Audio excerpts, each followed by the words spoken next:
hell is that? On our six!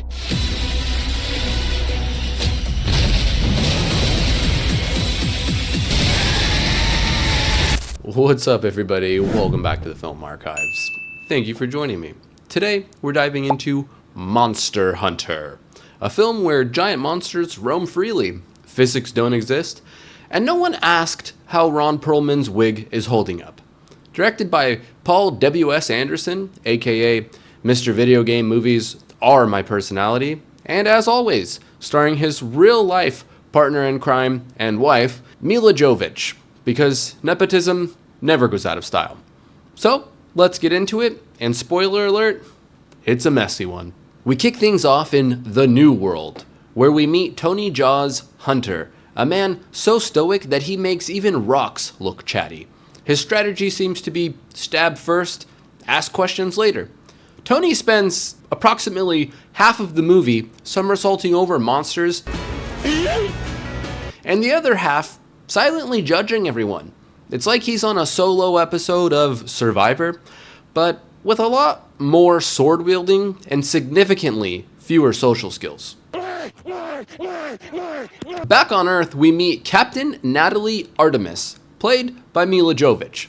She's part of a United Nations security team and an Army Ranger. I'm a ranger, not an archaeologist. Which raises the questions, why is the UN involved? Did someone at headquarters think, monsters?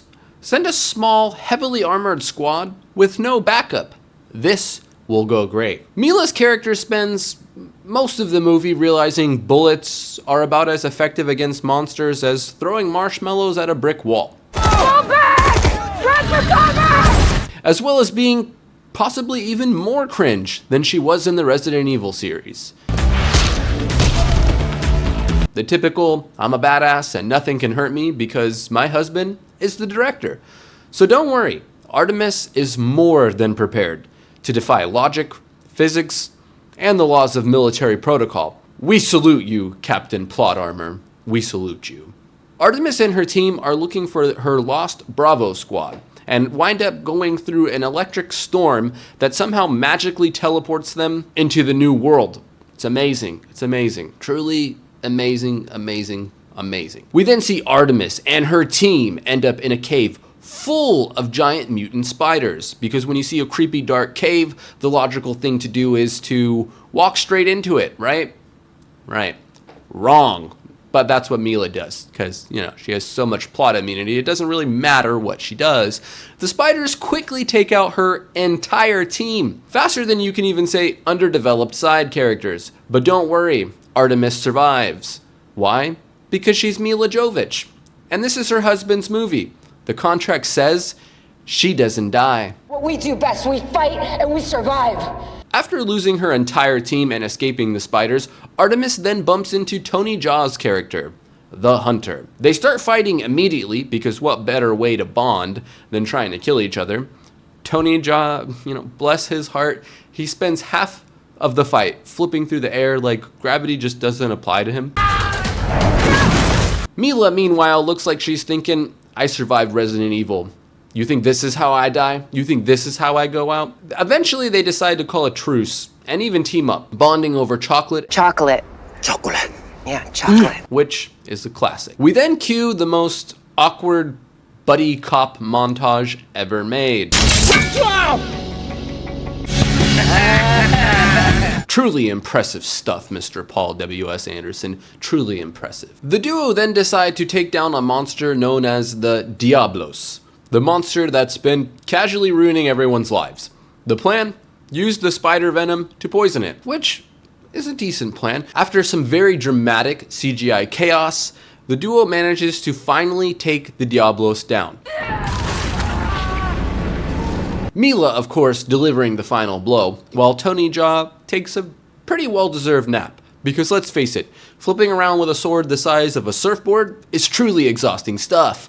Not to mention, he was tossed around like a crash test dummy for ragdoll mechanics in a video game known as Monster Hunter. The pair eventually reach an oasis, populated with tortoise-like herbivores. Okay.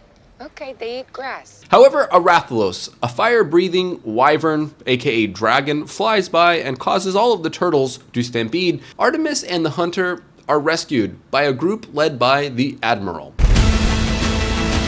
Wow. So we enter the Admiral, who is played by Ron Perlman, who looks like he just got back from cosplaying as a pirate for a middle school play.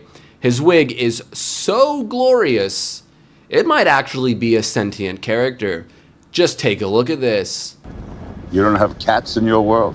Truly incredible stuff, Mr. Paul W.S. Anderson. Keep churning out these movies because we are all here for it. The Admiral gives us a bunch of explanations about the portals and ancient civilizations, all while looking like he's questioning his career choices.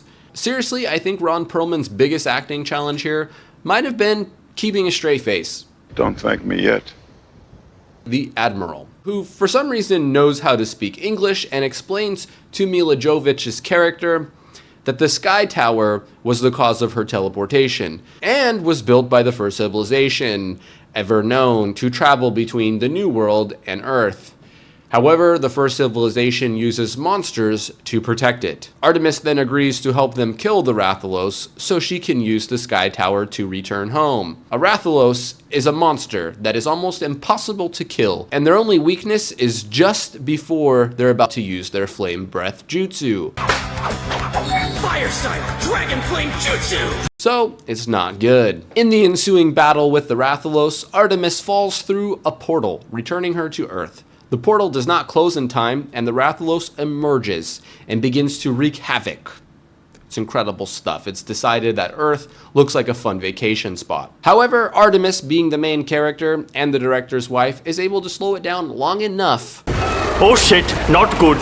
For the hunter, Tony Jaa, to slip through the portal and deliver the final fatal shot. Seriously, no other characters really matter other than Mila Jovovich, as is tradition in Paul W.S. Anderson's films. By this point, Mila's character has basically mastered every weapon, fighting style, and plot device known to mankind. Is she an Army Ranger? A monster slayer? Someone who rolled really high on her D&D stats? Or just the director's wife? I think we all know the answer to that question. However, as the hunter Tony Jaa delivers the final blow, this culminates in a Predator-style handshake, which is pretty f***ing great, and possibly makes this movie the best movie ever made of all time. You son of a bitch.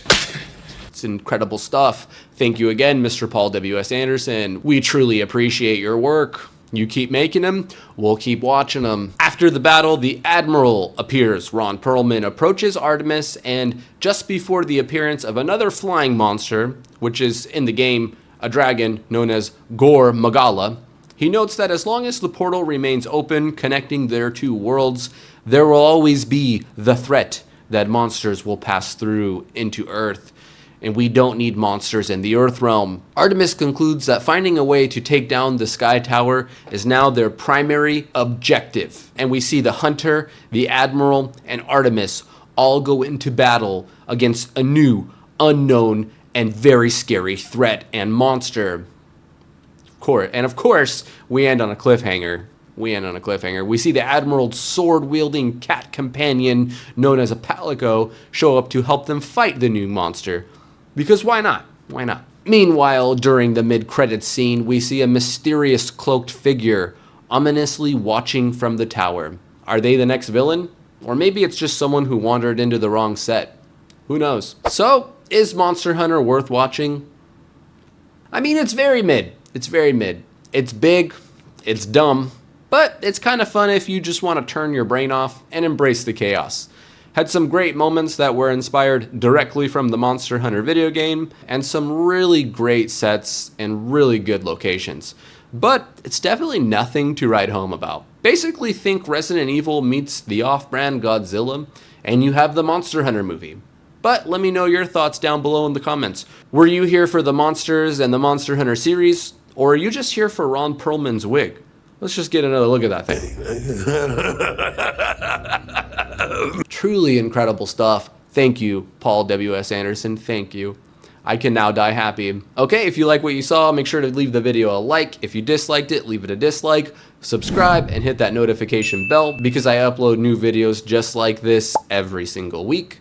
Much love to you all, and I will see you in the next one. Peace. Peace, peace, peace.